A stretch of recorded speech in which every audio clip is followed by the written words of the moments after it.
Hi, welcome. Chef Viverito here, Seafood ID. Today we have a grouper. This is a beautiful fish. They live in the tropics, anywhere you find them from North Carolina down to Brazil, 30 to 30, Tropic of Cancer, Tropic of Capricorn. They are reef dwellers, so we got to be careful of ciguatera. You notice this fish is a little small, usually 5 pounds or less. Grouper is usually identifiable by like a triangular forward part of their dorsal fin, very round towards the rear, round anal fin, massive mouth, downward turn, big lips, and this huge Hershey kiss gill plate, this big conical triangular gill plate.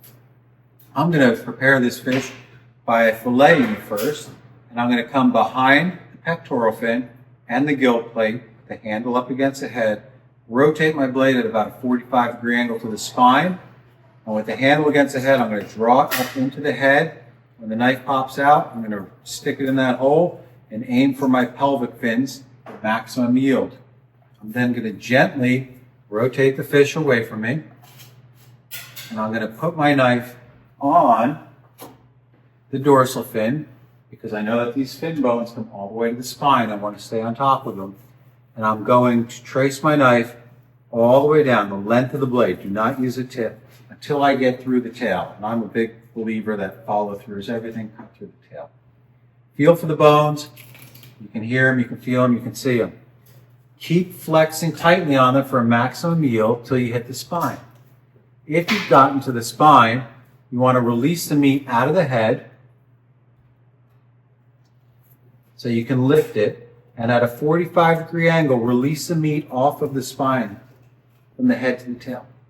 And then, working away from you, you want to flex against the spine, scoop your knife down flatly, and come out until you get to the rib cage.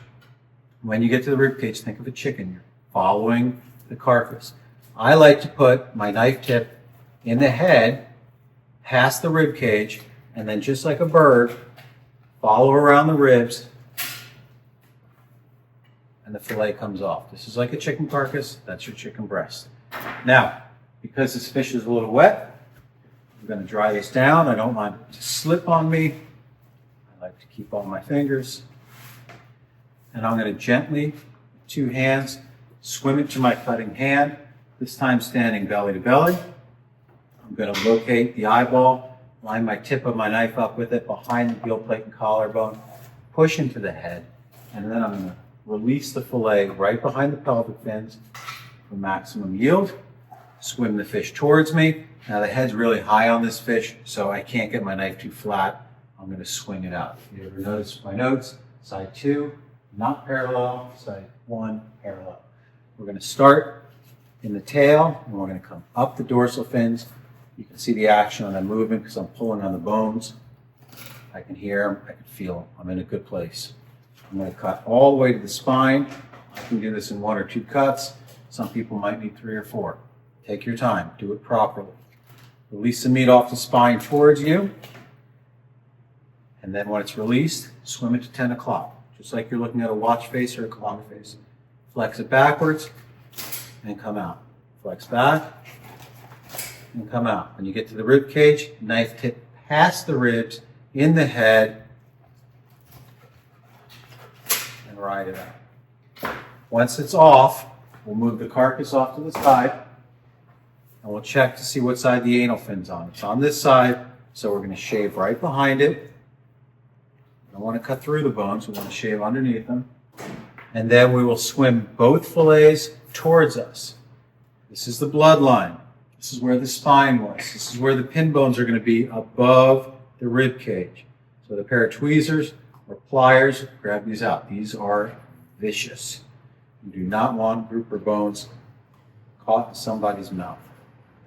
So we're just going to pull these out, always supporting the flesh like you're pulling a splinter. You don't want to damage it. You don't want to gouge it.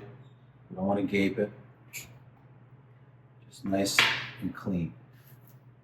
Some people may want to take the membrane off from the stomach. Choice is yours.